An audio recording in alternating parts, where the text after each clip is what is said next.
I hope you enjoyed the fireworks, legal and illegal. Gotta air quotes illegal, because let's be honest, nobody's getting cited unless there's video of them nearly blowing somebody's head off, and well, even then, maybe not. Here's Mark Salinger. Even on the 5th of July, it's clear this cul-de-sac in Parker was a launch pad. What isn't so obvious is where the fireworks landed. It was a little crazy there at the end of the night. A little crazy might be an understatement for what happened in front of Christy Small's house last night. Her friends were watching from her front porch as Christy's neighbors lit off illegal fireworks. And I think if they hadn't have ducked, it could have hit one or both of them. Christy called the cops. Parker police showed up. But like the 100 other calls in the town yesterday dealing with fireworks, no one got a citation. Some citations need to be given so that there is a deterrent. They might be illegal, but it's really hard to get in trouble for shooting off fireworks. Denver police got 1,452 fireworks calls since Friday.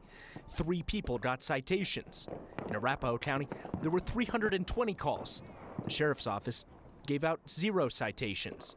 And in Douglas County, 520 fireworks calls, also with 0 citations. We have to pick and choose where we go, and we can't be everywhere at once. The cops get it, but Sergeant Ronald Luton with the Arapahoe County Sheriff's Office says they can't do anything about it. If we show up and the crime of the fireworks being lit off is not occurring, we have other things that are more pressing. It's the busiest day of the year. Gina Ramirez is with Jeffcom 911.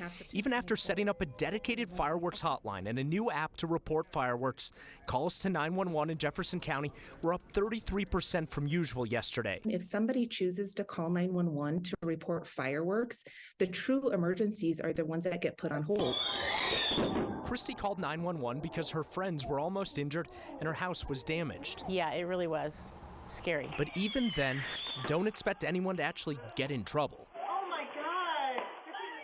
So by the time police arrived at Christy's house, the fireworks were done, so didn't give a citation. Now, police did actually used to give citations for illegal fireworks. Back in 2017, Denver police gave out 57 citations. In 2020, there were 47 citations. Now, in the last 3 years combined, there's been a total of 6 citations in Denver. There's no one reason for this change, though Denver police say that some factors could be police staffing and call loads.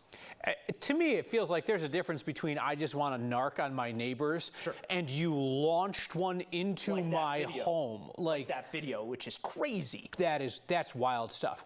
I remember the pandemic year when everybody was cooped up at the beginning of that summer. Yep. That was like bombs over Baghdad. Yeah, so in Denver, they got 5,400 calls for service on July 4th of 2020 and that weekend. That's more than double this year. So if you thought this year was bad, just remember 2020. Well, yeah, and if you thought the noise from your neighbors was bad, at least they didn't rocket one at your friends' heads. I think it's worth calling the cops for that. That's just wild. All right, Mark, thank you.